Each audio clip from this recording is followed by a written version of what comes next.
Espace TV, les grandes gueules, le top des GG. Très vert, hein, il faut le dire, hein. On va essayer de tester un peu plus tard. Nous continuons l'émission. Monsieur Ba, on va un peu évoluer, parce que de toutes les façons, vous avez quitté ces partis politiques-là. Donc, ils sont derrière moi. Vraiment, Ouais. ça ne sert à rien de... Bien, allez-y. Auparavant, j'aimerais savoir pourquoi il a fait le choix de GPT. Avant que le GPT n'aille fondre dans le RPG. Pourquoi vous n'êtes pas allé ailleurs, par exemple? Pourquoi le choix de GPT? Alors pourquoi le choix de GPT? C'est parce que voilà, j'ai eu à connaître le docteur Ibrahima Kassori Fofana des années depuis la Deuxième République. Ouais. Et c'est quelqu'un dont la transversalité politique m'a aussi séduite. De la même manière, je m'étais encarté avec Sidia Touré. Ouais. Parce que c'est quelqu'un, sincèrement, il est guinéen. Quand il dit les Guinéens, il n'est pas régionaliste. Et d'ailleurs, la plupart des grands cadres de l'administration depuis la Deuxième République, il y a certains qui lui doivent leur carrière aujourd'hui. Donc c'est quelqu'un qui est régionaliste par rapport à ces leaders de l'opposition. Moi je dis, je suis allé dans un parti dont le président est un Guinéen, un transversal. C'est un choix. Oui, je l'ai dit ici. Bien. Oui, mais pourquoi je suis parti? Mais je l'ai quitté parce qu'on ne s'entendait plus, parce qu'il y a quelque chose... Vous ne s'entendez pas avec quelqu'un, vous êtes moi, attendez, je suis un électron libre. Oui. Moi, je ne suis pas... J'ai dit, je fonctionne à ma façon. Quand vous me plaisez, je vous suis. Mais à partir du moment où vous ne me plaisez plus, je m'en vais. Vous allez faire 20 voilà. Vous allez faire 50 partis politiques en Guinée. Ça n'est pas un problème. Mais vous allez partir partout. Non, je ne pars pas partout. Moi, j'estime quand même, Monsieur Ba. Monsieur Ba, dites-nous concrètement, comment vous avez perçu la nomination de Kassori comme Premier ministre? Le nouveau gouvernement, cette nomination, est-ce que vous avez aussi ce sentiment de désespoir, de dégoût, vu la composition du gouvernement? Non, pas du tout. Oui. Moi, déjà, la nomination du Premier ministre Kassori me réjouit à plus d'un titre, parce que d'abord, c'est quelqu'un qui a une grande expérience au niveau de l'administration ici, un grand commis de l'État. Et puis, comme je le dis, il est transversal. Donc, cette expérience va lui permettre vraiment d'accompagner le professeur Alpha Condé. Est-ce que le prix à payer était normal? Pardon. Quel prix à payer? Est-ce que le prix à payer était normal? C'est à lui qu'il faut demander, ça n'est pas à moi. Vous avez c'est important parce que moi je disais la dernière fois quand on a cette émission ce lundi noir, si on peut se me dire ainsi, pour le GPT, je disais que je ne peux pas comprendre que vous avez fait cette confidence. Je m'excuse de dire ça à l'antenne, que c'est à partir de Bokeh vous avez entendu que non. Mais si. Attendez. C'est vous qui l'avez dit. Non. Mais si. Je vous ai dit sur entrée de Bokeh. Je dis Lamine, j'étais à Bokeh. Oui. Donc je suis rentré en catimini pour participer à la fusion du GPT et du RPG. C'est comme ça. C'est ce que je l'ai dit. Les grandes gueules. Je lui suis venu parce que je suis informé de la date, mais ça ne veut pas dire que je n'étais pas au courant de la fusion. Donc vous êtes d'accord, vous avez validé. Voilà. Qu'est-ce que vous pensez de la fusion elle-même? C'est un acte démocratique, c'est normal. Ali estime qu'il ne s'agit pas de... Allez-y. Déjà, à partir du moment où Dr Kassori Fofana était, comment dire, de la mouvance présidentielle, il a travaillé en tant que ministre d'État auprès du professeur Alpha Condé. Donc, franchir le Rubicon, Les grandes gueules. c'est tout à fait normal. Allez-y, Aliou. Non, pas du tout. Allez-y, Aliou. Ça, c'est vous qui le dites. Allez-y, Aliou. Non, c'est juste vous utilisez une expression qui ne s'y est pas. Une fusion entre deux entités donne naissance à une nouvelle entité. Ben oui. Il n'y a pas eu de fusion. Ça, c'est des définitions qui sont simples. Il y a eu absorption. Les grandes gueules. On trouve le terme qu'il faut. Non, mais c'est un fait. Bien. On a Le fusionné. RPG Allez. a choisi, Voilà. le Alors- GPT a choisi d'être Alors, absorbé. Aliou, sur le nouveau Voilà, gouvernement. voilà. Sur le nouveau gouvernement. Écoutez, d'abord, j'ai deux réponses à apporter par rapport à ça. Moi, je suis de ceux qui sont convaincus que la Guinée n'a pas un problème de gouvernement ni de Premier ministre. Nous avons un problème de système de gouvernance. Vous remarquerez qu'il y a eu beaucoup de cadres dont les compétences ont été prouvées ailleurs, mais qui ont échoué en Guinée. C'est parce que l'environnement dans lequel vous évoluez est encore très important. Il ne suffit pas d'être talentueux, il ne suffit pas d'avoir de la volonté. Il faut être dans le cadre idéal pour réussir. Ça, c'est un. Deuxièmement, j'ai vu ce gouvernement qui avait été annoncé depuis le 8 mars. Dans l'émotion, parce que le président de la République a répondu suite aux agissements des femmes qui ont exprimé leur ras-le-bol. Depuis combien de temps? 2 mois environ, le gouvernement vient. Et quand on voit sa composition, on a la forte impression que Kassori n'a pas influencé sa composition. Les grandes gueules. Et ce gouvernement qui est censé être proche du peuple, encore une fois, je ne vois pas en quoi est-ce qu'on peut déterminer cette proximité. En quoi? Et j'ai l'impression qu'il y a 2 hommes forts dans ce gouvernement. Il y a l'homme fort du président, le ministre chargé des affaires présidentielles et de la défense nationale, que j'appelle le gardien du temple. Je parle de Mohamed Diané, un confident, un proche du président, tout à fait normal. Mais les affaires présidentielles, c'est encore vague en matière d'attribution. Et nous sommes dans un système politique présidentialiste fort. ça veut dire que l'exécutif a une mainmise sur tous les autres pouvoirs. Bien, Ça veut dire le ministre chargé des affaires présidentielles. Vous pensez ce et en qu'il dit, réalité, c'est l'homme réel ou fort pas du du tout? pouvoir. Attendez, Écoutez, moi je ne peux pas. Kassory Moi devient je pense le qu'il est trop tôt Ouais. pour préjuger de l'action gouvernementale, dire que c'est un gouvernement qui n'est pas près du peuple. Attendons qu'ils entrent en action. Et sur la, attendez, sur la base, sur la base du travail qu'ils vont commencer à par mettre sa en place, composition. à ce moment- De par sa composition. Les on peut- grandes gueules. Moi, je peux se faire une tous les idée. membres On de peut ce se faire une idée. gouvernement, Non, mais encore moins leur profil. la moitié, Moi, j'attends de voir la moitié de ce gouvernement est constituée de membres de l'équipe sortante. Et c'est cette équipe sortante que le président a dénoncé. Parce que quand il dit qu'il va nommer un gouvernement proche du peuple, ça veut dire que celui qui était en place Mais rien ne n'était vous pas. prouve que ce gouvernement ne sera pas près du peuple. Attendez de voir que ce gouvernement mais est-ce- entre en action est-ce que vous avez pour l'impression- préjuger justement de savoir si, oui ou non, effectivement, ce gouvernement n'est pas près du peuple. Mais est-ce que vous avez Moi, je ne suis l'impression, pas un médium, Monsieur je ne Ba- suis pas un marabout pour dire déjà, voilà, ce gouvernement n'est pas près du Monsieur peuple. Ba, est-ce- Il a nommé en connaissance de cause, il a annoncé D'accord. qu'il va nommer un gouvernement près du peuple. D'accord. Il l'a fait. Attendons de voir. Alors, est-ce que votre avis s'alignerait sur tous ceux qui pensent, par exemple, que Kassory n'a pas pu nommer qui que ce soit un gouvernement qui lui est imposé? Écoutez, je ne suis pas dans les confidents de Kassory Fofana pour savoir si Vous tel le ou... représentez attendez. ici, Non, hein. moi, Vous le attention. représentez. Bah oui. Il essaie de défendre la mouvance, mais il n'est pas au courant de je quelque défends la chose. mouvance, mais C'est attention, mais je ne suis compliqué. pas... Non, attendez, monsieur Ba. Les grandes Je ne suis gueules. pas dans les confidents de Kassory lorsque le gouvernement a été composé au point de dire que tel est proche de Kassory ou non. Pourtant, Lamine, Donc ça, vous c'est- m'avez voilà. dit C'est que ça, je la suis vérité. en débat avec un représentant de la mouvance, Oui. quelqu'un qui est proche de Kassory. Oui, c'est bien Alors, cela. si à l'antenne, on me fait croire qu'on n'est pas au courant, finalement, qui est au courant de ce qui se passe? Ouais. Que cela soit clair. Voilà. Non, je suis au RPG parce que notre parti... Donc, le Mais justement, donc, vous Attendez, représentez le Maintenant, RPG. quand on dit je suis proche de Kassory, c'est comme si j'étais, comment dirais-je, dans les confidences Bah du oui. docteur Ibrahima Kassory Fofana. Mais c'est pas une question Non. personnelle. Maintenant, je suis moi, mon désolé. sentiment personnel, c'est Oui. que je salue l'arrivée de Non. Kassory Fofana, je salue l'arrivée de Les ce gouvernement. grandes gueules. J'attends de voir, comme tous les Guinéens, de voir vraiment Écoutez, Lamine, quelles sont les là où capacités se de ce trouve- gouvernement là où se à faire trouve changer à la les choses, fois- à l'instar des... Là où se trouve à la fois Contrairement aux autres, l'inquiétude et la déception, c'est parce qu'à ce stade, on n'a pas une idée de la feuille de route. On ne sait pas quelles sont les priorités de Kassory. Il est nommé Premier ministre, un gouvernement est composé. Alors, non, il ne s'agit pas d'attendre. Une feuille de route, elle se décline. Cette déclaration de bien, oui. Ouais. Ben, On a commencé à poser des actes salutaires à partir du moment où les ministres sont tenus de déclarer leur patrimoine Est-ce que conformément vous à la pensez loi. que c'est une sorte Je de pense déjà gage ça commence à aller. Donc, Aliouba, c'est une sorte de gage pour lutter contre la corruption et l'enrichissement D'abord, il faut illicite. préciser que la forme viole la Constitution. Parce que la Constitution, en son article 36, sous le contrôle des juristes, dit que vous devriez le faire avant de prendre fonction. Et nous savons qu'en droit, la forme commande le fond. C'est évident que ça viole la Constitution. Maintenant, pour la question de la corruption, vous avez été de ceux qui ont suffisamment dénoncé des scandales de corruption ici, particulièrement Moïse qui mène beaucoup d'enquêtes. C'est évident qu'il y a des choses sur la table. Si le Premier ministre est aussi sérieux qu'il le prétend, le ministre de la Justice a été reconduit, qu'il commence à traiter les questions qui sont liées à la corruption à travers les scandales, toutes les révélations qui ont été faites ici. Aucune n'a connu une suite judiciaire.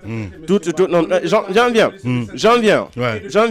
Il va finir, monsieur. Allez-y, Aliou. J'en viens. Moi, je ne harcèle pas Kassory parce que je ne l'empêche pas de travailler. On fait une analyse de ce qui va arriver. Mais nous savons pertinemment qu'en Guinée, à travers ces différentes annonces, quand il est venu, il dit qu'il ambitionne que la Guinée dépasse la Côte d'Ivoire dans 2 ans et qu'il y aurait un taux de croissance à 2 chiffres dans 2 ans. Je pense que c'est inimaginable, c'est impossible. Même si vous êtes Mohamed Mahathir, vous ne pouvez pas le réaliser. Non seulement dans le contexte guinéen, mais en 2 ans. Bien. L'économie ne se construit pas dans le populisme politique. Ouais. Alors il ne s'agit pas de faire... Il faut être sérieux. On a tellement promis aux Guinéens et rien ne s'est concrétisé. La Côte d'Ivoire est de loin la première puissance économique de la zone UEMOA. Et il se trouve que la Guinée, qui est une économie faible, c'est évident, dont les recettes ne dépassent pas 11 000 milliards, c'est moins de 1,3 milliard de dollars par an, ce pays ne peut pas avoir la prétention d'avoir un taux de croissance vous à 2 prédisez chiffres dans 2 déjà ans. un échec. Non, c'est évident. Les annonces qui ont été faites sont des annonces d'émotion. Ouais. Et j'aurais voulu que le Premier ministre s'abstienne de jouer à ce type de jeu. Il ne s'agit pas de vendre des illusions aux Guinéens. Ouais, ouais. Le niveau de pauvreté est tellement Mais élevé. C'est leur sport favori. hein. Ah ben justement, c'est ce qu'il faut arrêter. Parce que la façon dont la politique est faite dans notre pays, Les j'avoue grandes que ça gueules. ne donne pas un bon exemple aux jeunes. Bien. Il ne faudrait Allez-y. pas qu'on pense que c'est Maki. une norme. C'est pas Ouais. normal. Voilà. Alors moi je pense de toute façon il faut donner du crédit à ce qu'a dit le docteur Ibrahima Kassory Fofana puisque non attendez je vous De ai pas croissance en 2020. non mais il est économiste. C'est pas possible. Non, il est économiste. Je j'aurais bien voulu que ce soit lui qui est là. Il sait que c'est pas possible. Attendez, il est économiste. Alors démontrez que c'est Non, mais possible. je vous dis, il est économiste. Lui, il vous nous dira comment est-ce qu'il pourrait faire atteindre le pays à 2%, comment on appelle, voilà, une croissance à deux chiffres. Voilà. Donc, il vient de faire cette annonce. Il est là jusqu'en 2020. Donne-lui la possibilité. Qu'est-ce qu'il le Donne- dit? Non, Il n'est pas là. non, pour Bah l'instant, oui. mais jusqu'à. Non, Peut-être qu'ils ont la garantie. Laissez-le entre eux. Voilà, allez-y. Non, mais allez-y. il n'est pas élu, mais je veux dire, c'est tant que qu'il je n'est pas suis été démis de en ses train- fonctions, c'est pour que je moi, suis il en train est de Premier dire. ministre jusqu'en 2020. Ce Voilà. que je suis en train de dire, monsieur Ba, soyons réalistes. Non, mais ne simplement- soyons pas là à accompagner les politiques, même dans des propos qui sont incohérents. C'est évident que Kassori ne peut pas démontrer ici ou Donnons-lui la ailleurs. possibilité de Non, non, prouver je ne qu'il lui va donne pas la amener possibilité une de nous croissance vendre des à deux- illusions, à 2%. justement. Des grandes Je gueules. ne le ferai pas. Je ne le ferai pas parce que Il est c'est une économiste. illusion. Il a eu à gérer ce pays. Il sait comment Aucun fonctionne économiste l'économie de ce honnête pays. ne peut Il pas- connaît les ne potentialités peut dont recèle tenir. notre pays. Donc, à charge pour lui de dire voilà, je vais égaler la Côte d'Ivoire, voire même surpasser la Côte d'Ivoire.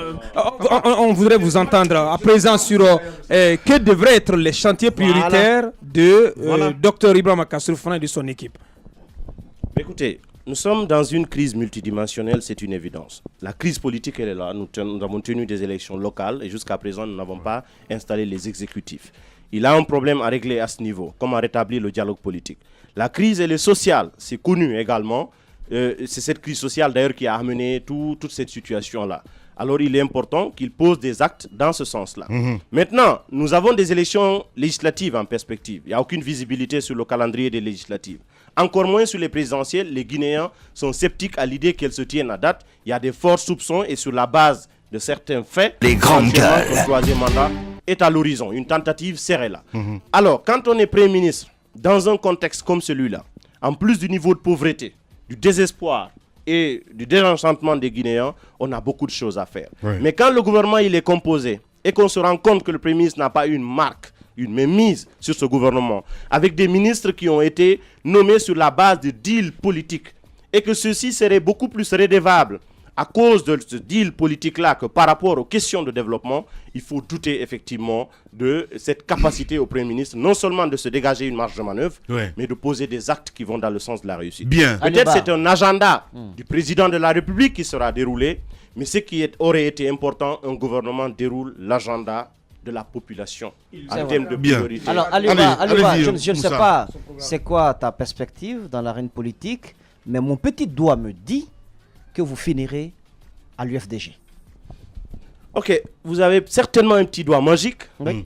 On verra bien ce que ça va donner. Mais ce qui est important à ce stade, Il dit vrai ou faux? il ne dit pas vrai. Pour Ok. le moment, je n'ai aucune décision dans Attention, ce sens. on a les bandes, hein? Écoutez, je suis conscient des archives. D'accord. Et j'ai toujours assumé ce que j'ai dit. Ok. Ok. Allez-y. Il s'agit de l'avenir. Seul Dieu sait l'avenir. Depuis ma démission, j'avoue que j'ai été approché par beaucoup de formations politiques. Même la mouvance, y compris la mouvance. Il n'y a pas que l'UFDG. Non, pour le moment, personne. Je n'ai démarché personne. L'UFDG aurait commencé à démarcher avant même l'officialisation de ta De votre démission. démission. Écoutez, vous avez dit aurait. Ouais. Moi, Non, non, mais vous êtes là, dans le studio. justement, Regardez cette caméra et en toute franchise, dites-moi que c'est pas vrai. c'est pas vrai. Bon, ok. Allez au bas. Je n'ai pas été Mais Moussa, quand même. approché. Ben, Je n'ai attendez. pas été approché. Écoutez, Les grandes nous avons gueules. toujours travaillé au sein de l'opposition, Ouais. avec tous les partis politiques. Oui. Les responsables de l'UFDG, tout comme les responsables des autres partis politiques, ont de l'estime pour moi, Ouais. à la limite ont de l'admiration pour ce que je fais. Ah, C'est évident. il y a eu des approches. Écoutez, des approches à dire, viens à l'UFDG en tant que Aliouba, membre du bloc libéral. Avant ma démission, cette discussion, je ne l'ai eue avec personne. D'accord. Après ma démission, Ouais. bien entendu, chaque parti politique voudrait Oui. que je vienne travailler avec lui dans ses instances. Les grandes C'est évident gueules. qu'il y a eu des discussions. Les uns et les autres m'ont fait des propositions. Je me suis dit, j'attends de revenir en Guinée. Il y a d'autres alternatives encore parce qu'il y a beaucoup de Guinéens qui me demandent de diriger une formation politique parce qu'ils estiment que ce que je suis en train de faire, Ouais. ça contribue Ouais. à aider non seulement le débat politique national, mais aussi à donner un certain exemple pour les Faire jeunes. de la Toute politique modestie, différemment. différemment. Bien. Alors, en attendant, je n'ai pas pris de décision pour le moment. Je ne suis pas pressé. Je me donne le temps de consulter. Mais je donne une certitude par contre. Je reste dans le combat politique. C'est trop tôt pour moi d'aller à la retraite politique. Bah oui, bah oui. Deuxièmement, Grande gueule. deuxièmement, et je reste dans le combat de l'opposition. Ouais. Parce que je crois à la nécessité de l'alternance. Donc ça veut dire que ce que je ferai, ce Vous que je êtes ferai, un électron libre. bien sûr, mais qui ne milite pas, Ouais. c'est-à-dire être de la mouvance ou de l'opposition, c'est une question d'idéologie. Ça veut dire que je ne défendrai pas Comment vous à appelez ce ce stade. courant? J'en viens. Non, il ne s'agit pas d'un courant. Mais si, parce que attendez, je comprends pas. Vous ne militez pas au sein de l'opposition n'est pas un parti, c'est une position. C'est une position. Celle que je défends. Je suis désolé, mais parce que là, vous partez de gauche à droite, je comprends. Non, pas du tout. Certainement, tu ne comprends pas. Ouais. Non, j'appartiens pas à une entité pour le moment. Ouais. Mais je continuerai de dire ce que je pense sur la vie de la nation. Ben oui, ça c'est... Et je continuerai de critiquer la mouvance. Je continuerai de critiquer les actions du gouvernement. Vous êtes comme ça veut dire, Mokhtar Diallo, ça veut dire, à la fin ça n'a pas de sens. Mokhtar Diallo est ministre, je ne le suis pas. Il soutient la mouvance, je ne le suis pas. Allez-y Ahmed, allez-y. Alors, je dis qu'il pourrait, de toute la façon, on ne sait jamais, le ministre de l'élevage à venir, on ne sait jamais. C'est un poste c'est curieux. Je devoir une valeur sûre de la trame de Aliouba, venir un jour à la mouvance. Ça, sincèrement, ça nous fera plaisir. Et je ne désespère pas. Monsieur Ba, la question à Monsieur Ba, lui, il appartenait au GPT. Le GPT a été phagocyté par le RPG Arc-en-Ciel. Absorbé, phagocyté par le RPG Arc-en-Ciel. Oui. Mon petit doigt me dit encore que si vous n'obtenez pas quelques privilèges, entre guillemets, quelques postes de responsabilité, si vous n'êtes pas mis un peu dans la gestion du beurre, à un moment donné, vous allez quitter la marée jaune pour aller traîner votre boss ailleurs. Bien posé comme question. Alors je vais vous répondre en toute franchise. Oui. Quand j'ai quitté l'UFR, un grand parti, je me suis encadré dans un petit parti comme AFIA. Si c'était simplement pour des considérations matérielles ou des postes, comme on appelle, la responsabilité, je serais allé directement au RPG depuis longtemps, depuis 2010. Les grandes gueules.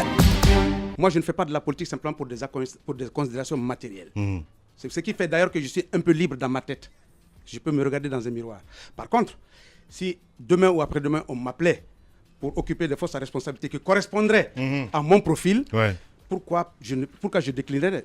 Parce que je suis là pour mon pays aussi. Je veux contribuer au développement économique et au progrès social de mon pays. Allez. Mais je ne suis pas en politique simplement parce que je ne suis pas encarté au GPT qui finalement s'est dilué au RPG, à fond dans le RPG. Non. Voilà. Puis-je poser cette question? Attendez, non. Voilà. D'accord. Pour dire simplement c'est pour des postes. Ceci dit, il me ferait plaisir. Non, c'est pas forcément une question de ça. Non, j'ai envie de contribuer aussi au développement économique. Les grandes gueules. Mon père m'a envoyé en Occident, c'est pour me former, pour venir travailler pour la Guinée. 30 ans, je suis allé, je me suis formé. J'ai une petite formation par rapport à mon profil, d'accord. Mais si c'était simplement pour courir derrière les postes, il est évident que je serais directement rentré au RPG, le parti au pouvoir. Voilà. Ou même aller en Côte d'Ivoire, le pays qui m'a vu naître, où j'ai encore des amis, comment on appelle, des relations au sein du pouvoir en place. C'est pas ça. Allez, est-ce que peut dire que vous faites de la nomade politique? La nomade politique. Oui. Je ne connais pas cette. Du nomadisme politique. Oui. Mais à partir du moment où on change à chaque fois qu'on n'est pas heureux, il y a une forme de nomadisme. Non, vous êtes d'accord? Ok, bien. Je vous le dis. On va donner. Non, mais attendez. Les grandes gueules. J'assume. Monsieur Ba, au regard de son parcours, de son nomadisme politique, Monsieur Ba est bon à l'élevage. Il est bien à l'élevage. Bien, c'est bien dit. Allez. Espace TV, les grandes gueules. Le top des GG. On va continuer le débat, mon cher Tamba, avec nos deux invités. Et bien sûr, monsieur Aliouba, ex-BL, on va dire politique, voilà, tout simplement, et monsieur Macky, avec nous dans ce studio. Alors, on va plutôt aller avec vous. On va commencer avec vous, monsieur Macky. On a failli y aller à une année blanche avec un mouvement syndical qui avait lancé un autre mot de grève avec Aboubakar Souma. Heureusement, pour le moment, les choses reviennent à l'ordre. Mais est-ce qu'on a la conviction, déjà votre point de vue là-dessus, mais ensuite, est-ce qu'on a la conviction que c'est réglé? Est-ce qu'il s'agit pour vous d'une crise qui est derrière nous? Est-ce que le gouvernement en a pris toute la mesure? Et vous qui êtes politique, quel est le regard que vous avez porté sur les actions portées jusque-là par Aboubakar Souma? Bon, disons que moi, ce que je déplore, je l'ai dit dans d'autres médias, c'est vrai, de la même manière, il n'y a pas de petits pouvoirs, il n'y a pas de petits syndicats. À partir du moment où Aboubakar Souma avait commencé à faire de la contestation, on aurait dû à l'époque l'écouter. Malheureusement, on ne l'a pas écouté et cela s'est soldé par justement le retard qu'a accusé nos enfants.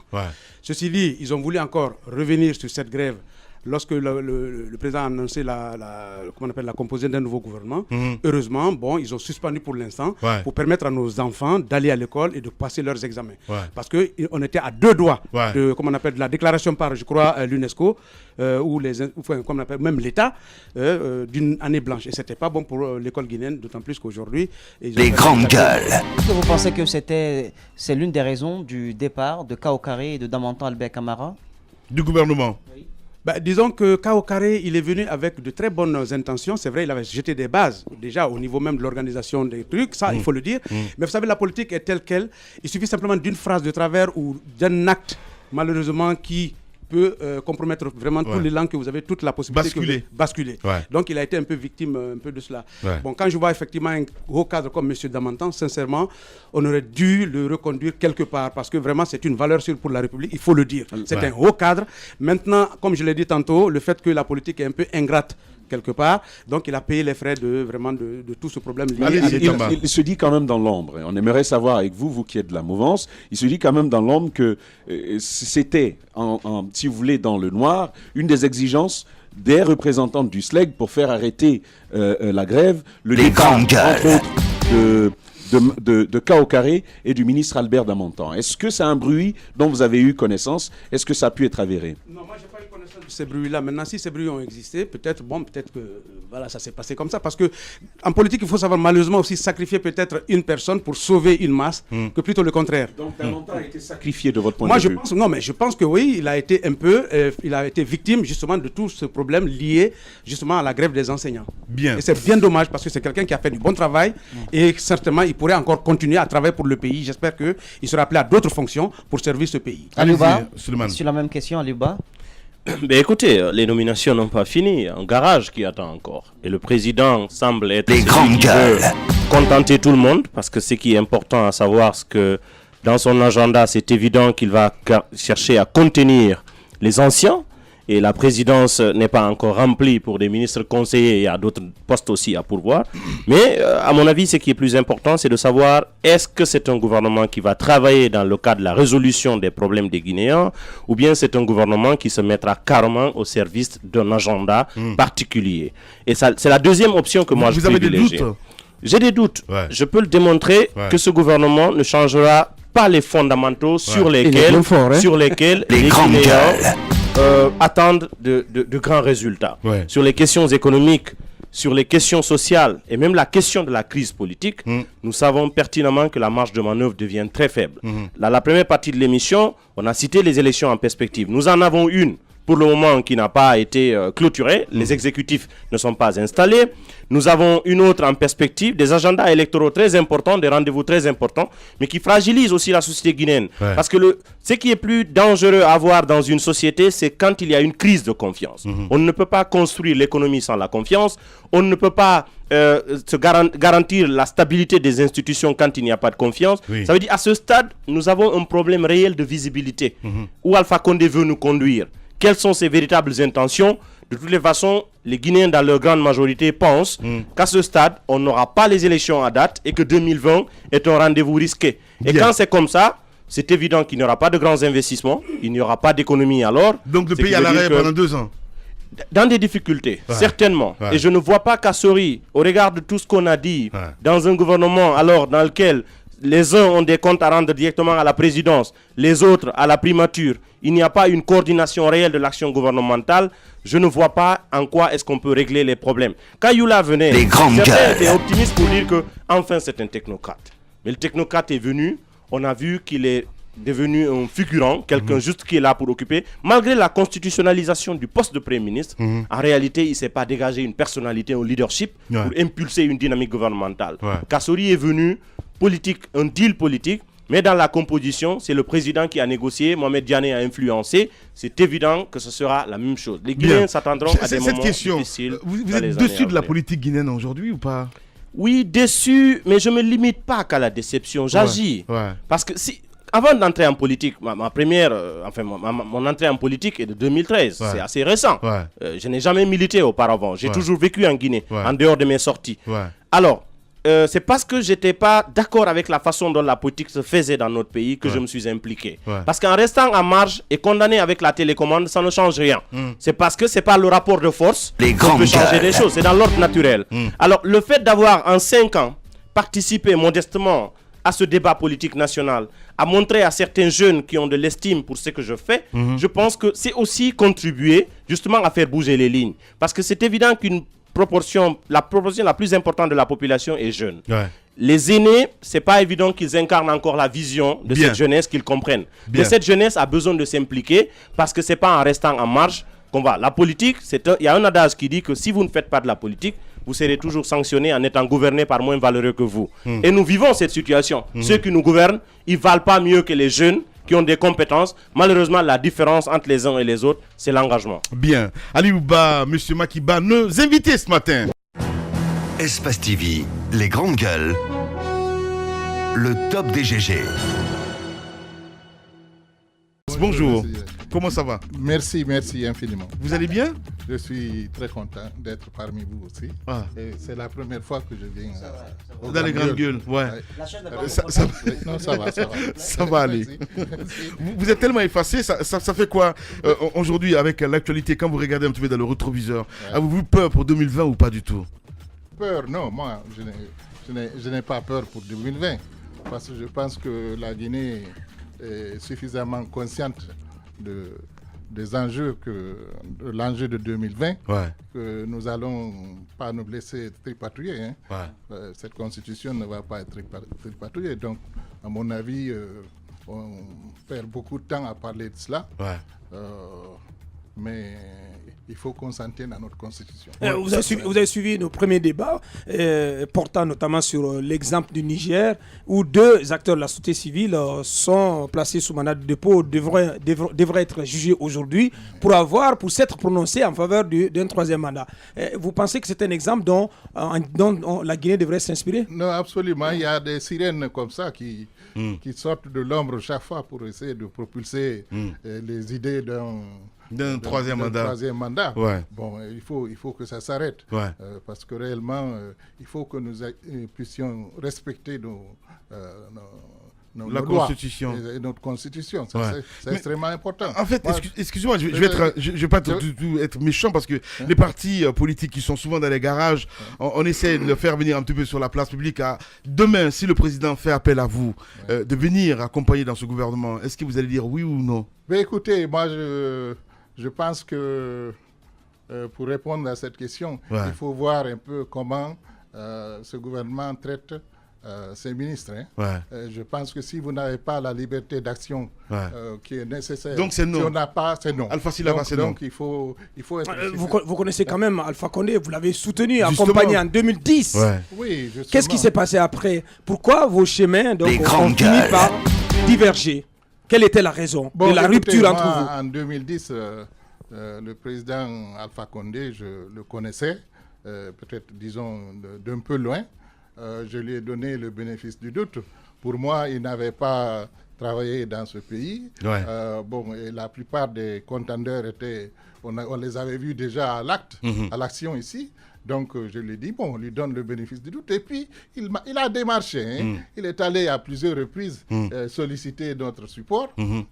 D'autres partis... La stratégie, c'est quoi exactement? Parce que ce qu'on ne dit pas aujourd'hui, je ne suis pas militant de l'UFDG, loin de là, mais c'est une manière d'isoler ce parti politique. Est-ce que vous le voyez dans ce sens-là? Oui, isolé. Honnêtement, de vous à moi. Oui. C'était et l'UFDG qu'on mettait dos au mur. Oui, peut-être. Vous savez, toutes ces considérations politiques. Si là-bas. Oui. Mais non. Oui. Vous êtes l'homme fort. Vous êtes l'homme fort de Dalaba. On sait que vous avez vos racines à Dalaba. Votre papa ou je sais pas grand-père, il est le fondateur de la ville. C'est le président de Dalaba parce qu'à la rentrée déjà il y a sa photo. Mais ses parents sont les fondateurs de la ville. C'est pas n'importe qui à Dalaba. Donc le président, en vous ayant, il a certainement dit que j'ai une bonne partie déjà de la moyenne Guinée. Non, je pense que peut-être il avait ça en tête. Certainement.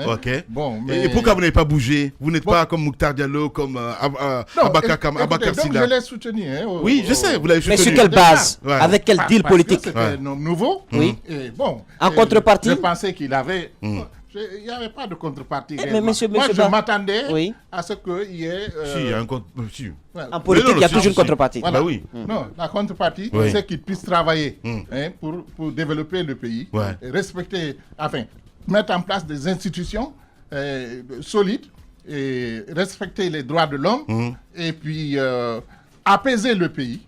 Et quand il a divergé par rapport à ces valeurs-là, je me suis écarté de lui. Parce que, essentiellement, Non, non, parce que ce qui se dit, Oui. on sait que votre épouse a été Voilà. ministre. Oui, Vous le savez, ça. oui, tout à fait. Donc ça faisait Bien. partie de l'eau. Et que- Ça que faisait c'est- partie de l'eau, voilà, monsieur et que Silaba. c'était- grandes gueules. Et que c'était l'un des acquis du deal politique que vous avez eu avec Alpha Condé. Vrai ou faux? Non, faux. Il n'y avait jamais eu de deal politique entre Alpha Condé et moi. Mais non. Il a non. Mais non. non, Vous êtes- soit on vous êtes- vous donne l'occasion. Soit, attendez, Titi, soit c'est Ousmane Kaba qu'on a Aucun dans ce politique. studio, Jamais un Alpha politique Condé, naïf. moi. Mais non, monsieur, arrêtez de Jamais, dire non, ça. jamais Vous, Alpha êtes, Condé, vous moi. avez suivi Alpha Condé comme ça, comme par enchantement. Vous avez l'occasion, vous avez l'occasion, vous avez l'occasion, monsieur Alpha Je vous Silaba, dis- de tout clarifier ici. Justement. Parce qu'il se raconte que votre épouse a été devenue ministre Bah oui. par le fait de ce deal politique, de ce soutien politique que vous avez apporté au président, au candidat Alpha Condé à l'époque, qui est devenu président à l'issue de la présidentielle de 2010. Entre Bien. Alpha Condé et moi. Tout ce que je lui ai dit, Ouais. c'est qu'il fallait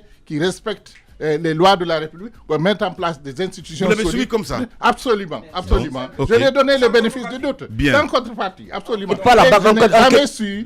Enquête pas la Banque mondiale Oui. pour venir en Guinée et être chômeur. C'est extraordinaire. Bon, écoutez, moi, je n'étais pas chômeur. D'abord, j'étais représentant de la Banque islamique de développement de 2003 à 2010. Donc, je n'étais pas chômeur. Ouais. Donc, moi, à mon sens, j'étais venu ici, en Guinée, pour pouvoir contribuer, donner quelque peu de ce que la Guinée m'avait donné, Ouais. le ramener à mon pays. Ouais. J'étais venu dans cet état d'esprit, et rien d'autre. Et vous êtes dessus? Et comment? Comment? Je suis bien déçu. Parce que, en fait, qu'est-ce qui se passe ici Ouais. aujourd'hui? Ouais. C'est-à-dire tous les espoirs qu'on avait formés de mettre en place des institutions solides, Ouais. et tout cet espoir-là est allé en éclat.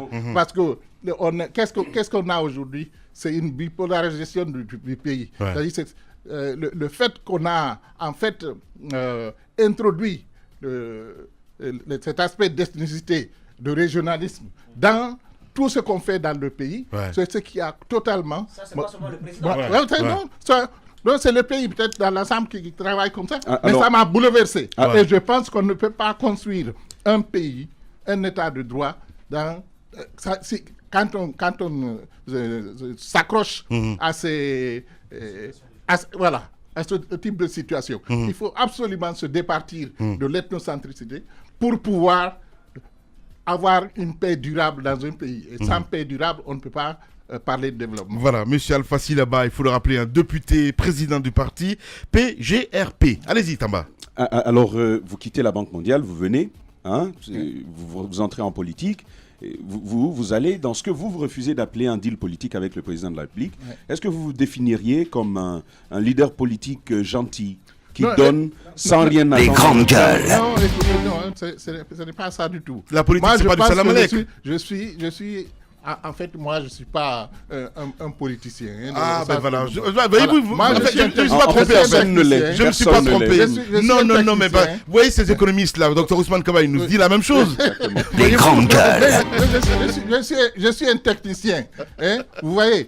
Mais dans ce pays, pour avoir droit à la parole, Ouais. il a fallu Ouais. s'engager dans une plateforme politique. Bien. Donc, Allez-y, c'est comme Ahmed. ça que nous sommes rentrés en politique. D'accord. Vraiment, c'est par la force des choses. Bien. Mais la réalité est que si vous ne vous appuyez pas sur une plateforme politique, vous n'avez pas de droit à la parole dans ce pays. Et ce qui me gêne énormément dans ce pays, c'est que réellement, on essaye d'écraser toutes les valeurs. Les ressources humaines, on les écrase.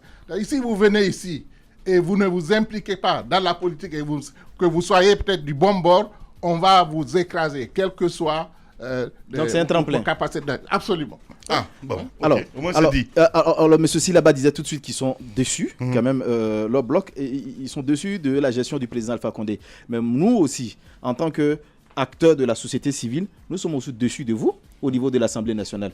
Parce que pour nous, vous ne nous avez pas bien représenté. Ce à quoi on s'attendait, ce n'est pas vraiment cela que l'Assemblée nationale nous a donné. Les alors grandes qu'il y avait gueules. vraiment beaucoup d'espoir. Je prends l'exemple des loyers. Quand vous allez du côté du Sénégal, les Sénégalais se sont battus, ils ont pu trouver aujourd'hui une solution à cela. Quand j'y étais récemment, j'ai trouvé des gens dont la location avait diminué parce que l'État était passé par là. L'Assemblée nationale avait donc voté une loi en ce sens. La Côte d'Ivoire, récemment, il y a juste quelques jours, vient également de voter une nouvelle loi. 2 mois de caution, 2 mois de loyer. Pas plus pour, pour la location des habitats. Et en Guinée, ce dossier a même été introduit au niveau de l'Assemblée nationale. Résultat, 0. Oui. Mais dites-nous. Il a même été recalé, c'est ce qu'il faut dire précisément. D'être dessus de l'Assemblée nationale. Bon, écoutez, moi, bien sûr que je suis dessus. C'est-à-dire, vous n'avez pas vu mon parcours au sein de l'Assemblée? Au départ, j'étais dans le groupe de l'opposition républicaine. Oui. Dans le groupe de l'opposition républicaine. Et vous m'avez retrouvé. D'abord, ensuite, j'étais avec l'Alliance républicaine. Oui. OK? Oui. Donc, j'ai choisi d'aller à l'Alliance républicaine parce qu'il me semblait qu'il fallait que dans la composition de l'Assemblée, qu'on n'ait pas le sentiment qu'on est à l'Assemblée, on se regroupait dans les groupes parlementaires par ethnie. Les grandes gueules. La plupart des Peuls se retrouvaient à l'UFDG et les autres se retrouvaient dans la mouvance. Donc je dis, à mon sens, ce qui aurait été bon, c'est que l'Alliance, enfin les libéraux démocrates, donnent les députés qui manquaient au groupe de Sidya Touré, à l'Alliance républicaine, qui lui donne les 2 députés dont il avait besoin pour former un groupe parlementaire. Et que ça vienne d'eux directement. Mais ils n'ont pas voulu le faire. Ils avaient le 37 députés, ils les ont gardés. Je dis, bon, dans ce cas, je me porte candidat pour aller du côté de l'Alliance républicaine. C'est comme ça que je me suis retrouvé dans l'Alliance républicaine. Parce que moi, je pense...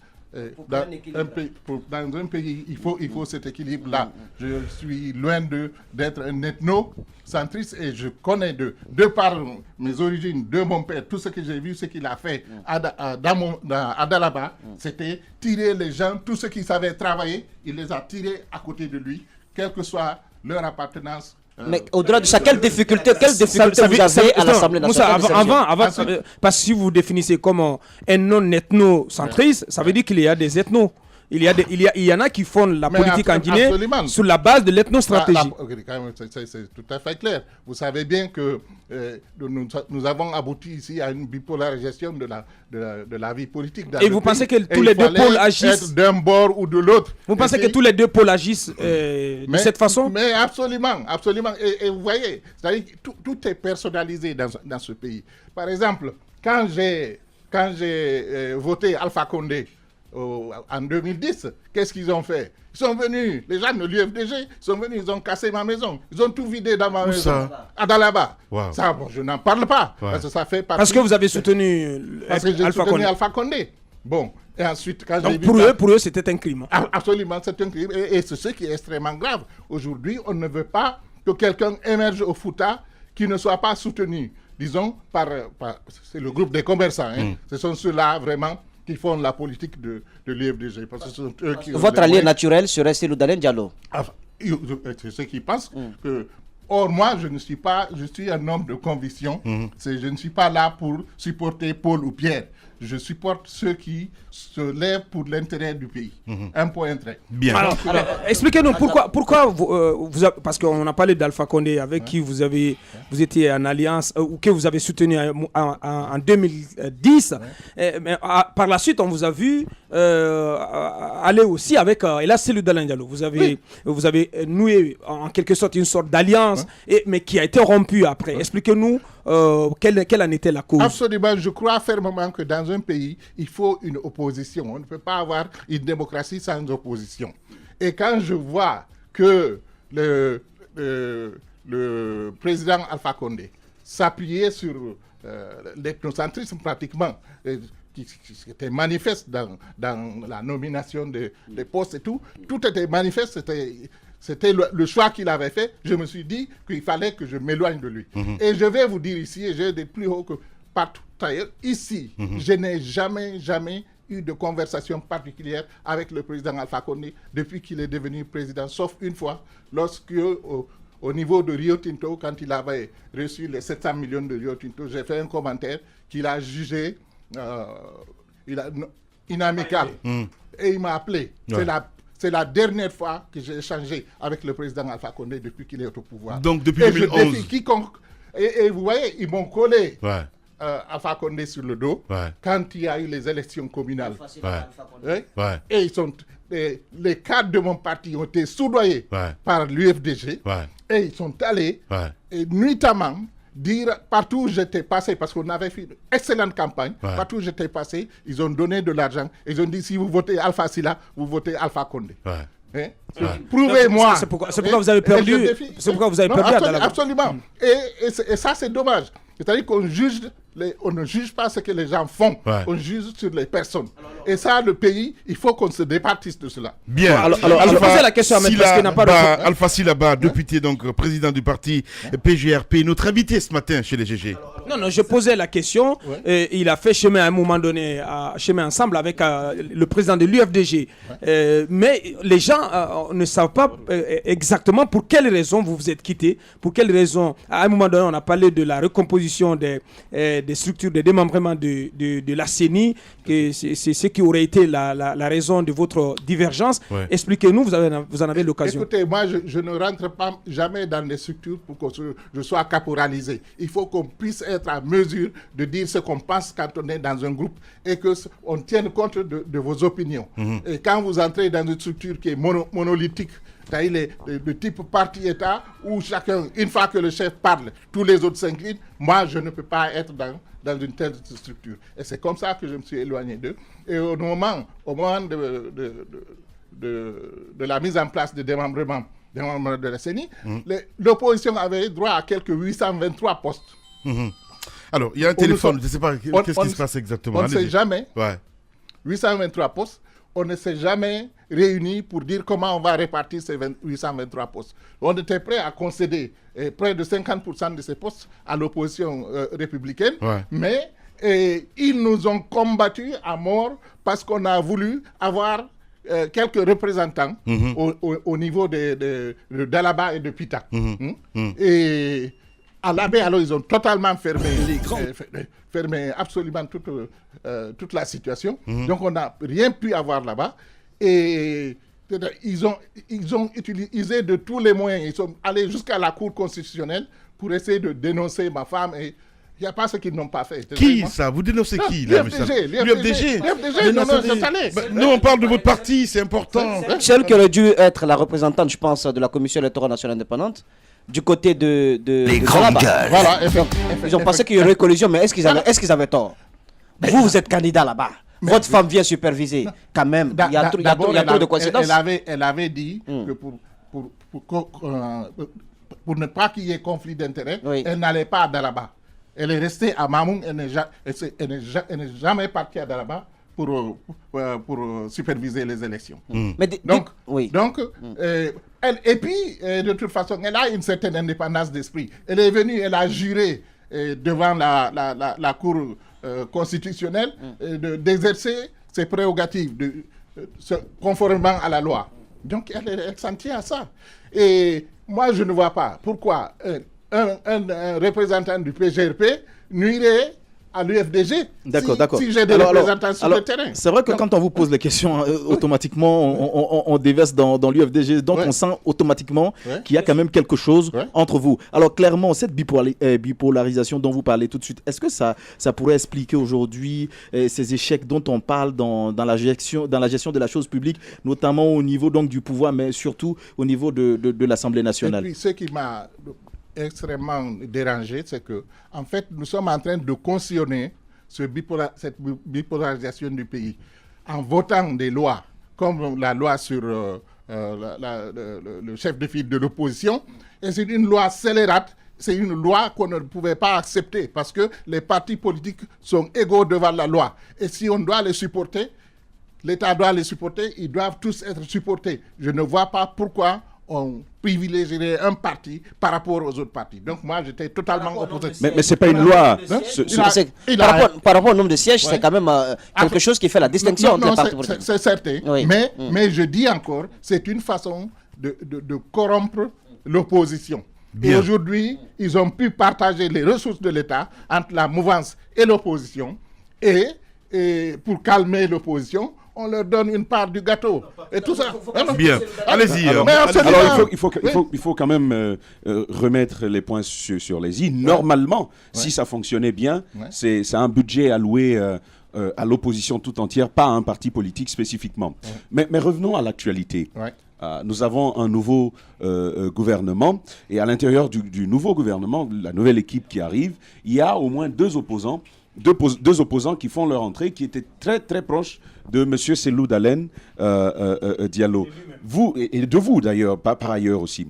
Alors, vous qui dénonciez cette bipolarisation de la gestion au niveau de la chose publique, gestion notamment axée sur deux partis politiques et aussi sur les communautés, est-ce que ce nouveau gouvernement vous envoie des messages de satisfaction? Est-ce que ça peut être un début pour vous d'un retour à l'ordre dans la gestion de la chose publique? Peut-être oui et non, peut-être. Parce que je pense que, là encore, s'il s'agit de prendre des personnalités de l'opposition et de les inclure dans le gouvernement, les grandes gueules, leur fermer la bouche, je crois qu'on est en train graduellement de détruire l'opposition. Et un pays ne peut pas fonctionner sans une opposition. Et graduellement, à cause de... les gens ont peut-être leurs problèmes particuliers et autres. Certains pensent qu'ils ont atteint le bout du rouleau et il faut qu'ils se casent quelque part. Bah oui, on lui dit à chaque fois. L'opposition, ça coûte cher. Allez-y, Moussa. Alors, est-ce que vous pensez que ces deux ministres, ces deux opposants au sein du gouvernement, leur présence s'expliquera aussi par le fait que c'est le Dalen Diallo en tant que chef de file de l'opposition, on peut lui faire des reproches sur sa conduite à la tête de cette opposition républicaine. Est-ce qu'il y a ce point aussi? Mais tout porte à croire cela, parce que après tout, vous avez l'honorable Sylla qui a été porte-parole de l'opposition pendant des années. Quel mercato, hein? Quel mercato. Alors, vraiment, ça, quel mercato. Je ne comprends pas. Eh ben oui, mais attendez, vous êtes politique. Vous êtes politique. Mais qui décide à l'opposition républicaine? Est-ce que tout est centré? Est-ce que toutes les décisions sont centrées entre les mains du chef de file de l'opposition? Bon, c'est peut-être pas lui. Peut-être qu'il y a une équipe autour de lui qui tire les ficelles. Bon. Vous êtes déçu un peu de l'attitude de Sylla? Sylla, bon. Écoutez, Sylla, chacun a ses opinions, hein. Bon, je suis déçu. Je suis déçu parce que vous appartenez tous au FAD. On était dans le FAD. Dans le FAD, le Front, l'Alternance démocratique. Vous vous sentez trahi? Voilà, que le FAD vraiment se réunissait autour de certaines valeurs qu'il faut cultiver dans ce pays. Et quand on voit tout ceci s'effilocher, bon, ça me fait mal au cœur. Voilà.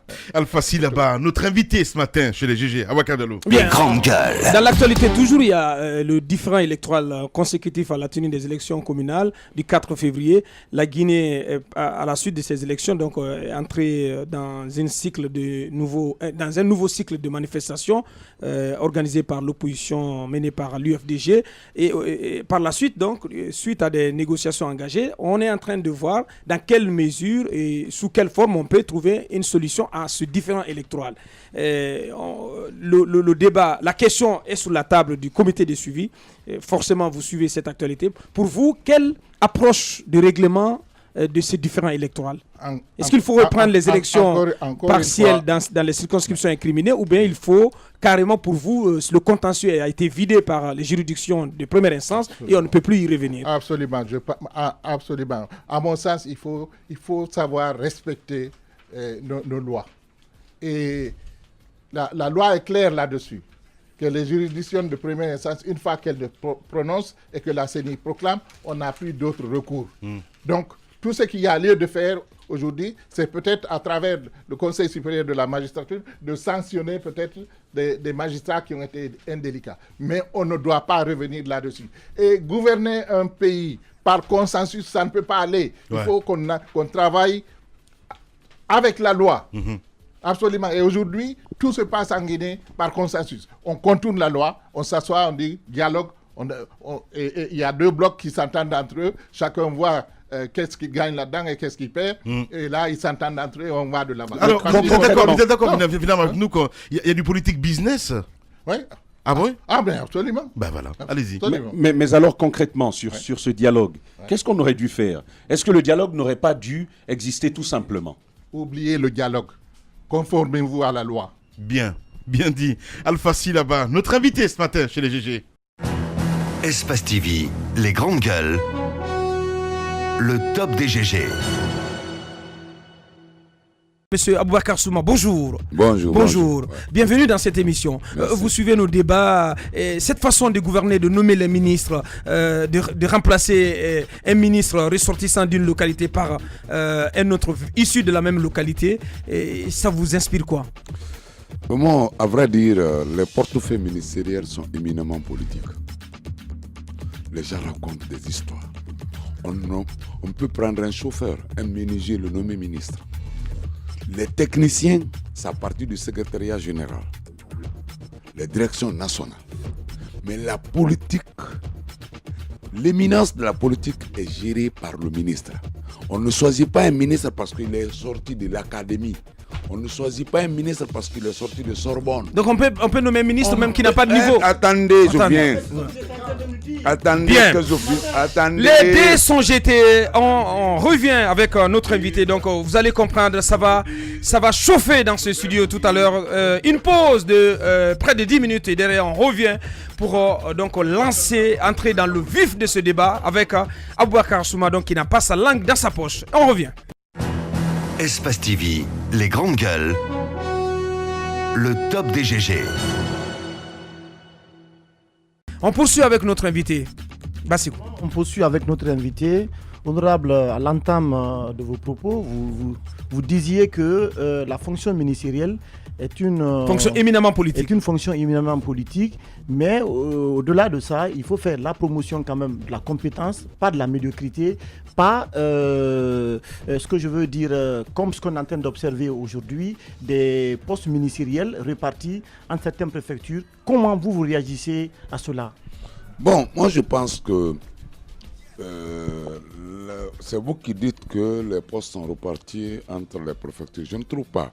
Parce qu'il y a des préfectures qui n'ont pas de ministre dans ce gouvernement. Mais il y a certaines préfectures qui ont des ministres. Il faut dire qu'il y a certaines préfectures qui veulent avoir des ministres. Non, qui en ont déjà. Qui en ont ou qui veulent avoir, qui peuvent faire des petites manifestations. Mais moi, je ne pense pas que c'est de la manipulation, tout ça. La composition d'un gouvernement soit comme critère l'appartenance à ce gouvernement des fils ou des filles de chaque préfecture ou de chaque commune de la République. C'est irraisonnable. Deuxième chose que je vais vous dire, je dis que le portefeuille ministériel ou la fonction ministérielle est éminemment politique. Mais cela ne veut pas dire qu'il faut mettre quelqu'un qui ne sait même pas écrire son nom. C'est-à-dire, qu'est-ce que je vais vous dire? Il n'est pas dit qu'il faut absolument un médecin comme ministre de la Santé, par exemple. Non. Celui qui peut réussir souvent les actions, comme vous venez de le dire, M. Naïté est bien ingénieur de génie civil, c'est vrai. Mais il n'est pas dit que parce qu'il est ingénieur de génie civil qu'il pourra réussir à la tête du ministère des Travaux publics. Les grandes gueules. Un ingénieur agronome peut réussir mieux qu'un ingénieur de génie civil à la tête. C'est une question de manager les choses de façon raisonnable. Alors quel est votre avis sur la composition de ce nouveau gouvernement? Bon, la composition du gouvernement, si c'est à moi qu'on demandait de faire une structure d'abord, je n'aurais pas fait plus de 19 ministres. Bien. C'est vrai. Parce que honnêtement, la Guinée n'en a pas besoin. Plus de 19 ministres, ce n'est pas possible. Parce que je trouve que aujourd'hui, si tu prends l'éducation, les 3 départements, vraiment, ça n'a pas de sens. Ça, c'est un problème.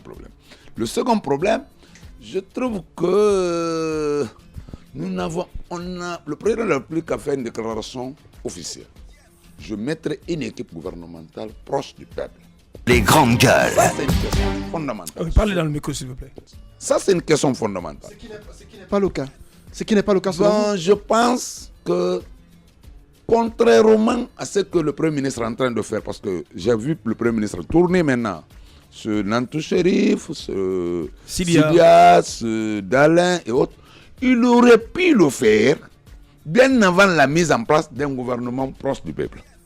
Je ne sais pas si c'est ce que je vous dis, si vous comprenez. Pas du tout, moi je ne comprends rien. Je comprends pas aussi. C'est-à-dire, lorsqu'il a été nommé, au lieu de mettre une équipe gouvernementale en place, il aurait pris contact avec ces leaders d'opinion-là. Avec quel temps? Parce qu'il n'a eu que Non, 24 c'est ça heures que je vous dis.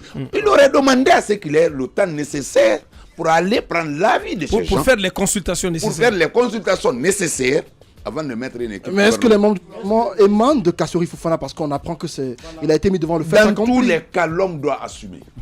Les grandes gueules. Nous arrivons maintenant à ce stade-là en Guinée. Si M. Kassori Fofana est nommé Premier ministre, chef du gouvernement, selon la loi guinéenne, il doit proposer une structure gouvernementale à M. le Président de la République. Il doit proposer une Ce qui n'a pas été le cas. Attendez, une équipe gouvernementale à M. le Président de la République. Si M. Kassori Fofana ne fait pas une proposition ou il fait une proposition, cette proposition a été rejetée selon les informations, il a fait des propositions de nom. Ces propositions de nom sont rejetées. M. Kassori Fofana doit prendre sa responsabilité. En quoi faisant? Non, je dis, il doit prendre sa responsabilité. Attends, je viens au bout de mes idées. Oui. S'il ne l'a pas fait, il assume. Ça veut dire que la structure gouvernementale qui est là, c'est lui qui l'a fait. Et puis, la composition du gouvernement, c'est lui qui l'a fait. En cas d'échec, il répondra devant l'histoire. Les grandes gueules.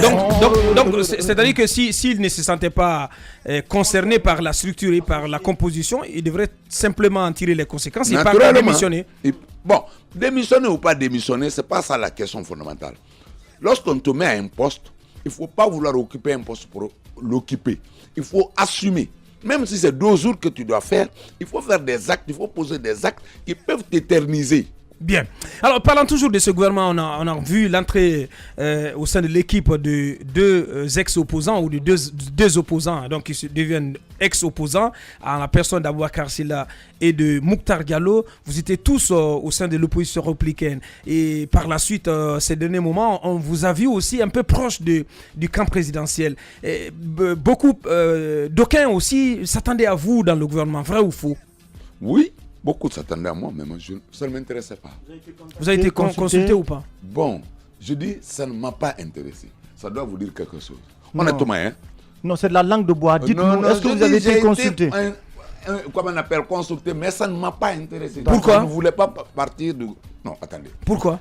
Chaque politique, homme politique... Vous n'êtes plus de l'opposition. Les grandes gueules. Je suis de l'opposition. Parce que je sache, vous n'êtes plus de Je dis, l'opposition. je suis de l'opposition. Mais non. Appartenir, attendez, quand même. Permettez-moi de... Oui, je suis d'accord, mais il faut qu'on clarifie les choses, ouais, qu'on aide, qu'on éclaire, qu'on participe à éclairer la lanterne de nos auditeurs. Ouais. Récemment, lors de la dernière élection, des dernières élections communales dans notre pays, vous êtes allé à ces élections sous la bannière ou disons en alliance avec le RPG Arc-en-Ciel quand même. À Dixine. Ouais, à Dixine. Alliance politique ne veut pas dire fusion. Les grandes gueules. Alliance électorale ne veut pas dire fusion. Vous avez défendu les couleurs du parti. Attendez, nous étions 6 partis politiques. Mais sous la bannière du RPG Arc-en-Ciel. 6 partis politiques. Sous la bannière du RPG Nous Arc-en-Ciel. avons pris l'étiquette ou le nom de RPG Arc-en-Ciel pour coller à notre coalition politique. Pas collé. Vous étiez sous le pavillon RPG Arc-en-Ciel. Attendez. Vrai ou si faux? c'était sous le pavillon, moi je ne suis pas RPG Arc-en-Ciel. Je ne suis pas membre de RPG Arc-en-Ciel. Je ne suis pas militant de RPG Arc-en-Ciel. Je suis président d'un parti. Non, attendez, faut qu'on clarifie. Mais comment alors vous êtes allé sous la... Comment alors vous définissez? Si vous dites que vous êtes... Parce que vous créez une coalition politique, vous pouvez donner n'importe quel nom. On aurait pu prendre... Attendez. Mais c'était une liste RPG Arc-en-Ciel ou pas? C'était pas une liste RPG Arc-en-Ciel. C'était une liste de coalition de 6 partis politiques. Ça s'appelait comment? On a donné le nom de RPG Arc-en-Ciel. Mais non, quand même. Pourquoi vous n'avez pas choisi, par exemple, le nom de PDGE? C'est ça le nom de votre parti? PGDE. Dans une négociation, on ne peut pas tout gagner, mon frère, ami. Espace TV, les grandes gueules. Le top des GG. Merci à toute l'équipe des Grandes Gueules, merci à l'équipe de réalisation, Ibrahim Prince Diallo du côté de la radio, le doigté magique, Mamoudou Kondé, le colosse du côté de la télé, Abou Korea Kourouma du côté du cadrage et sans oublier Awal Kamara et à notre assistant aussi. Vous nous avez regardé à la télévision un peu partout sur l'ensemble du territoire national, mais aussi du côté à l'international. Merci de l'attention. On poursuit l'aventure dès 9h le lundi. Portez-vous bien, au revoir.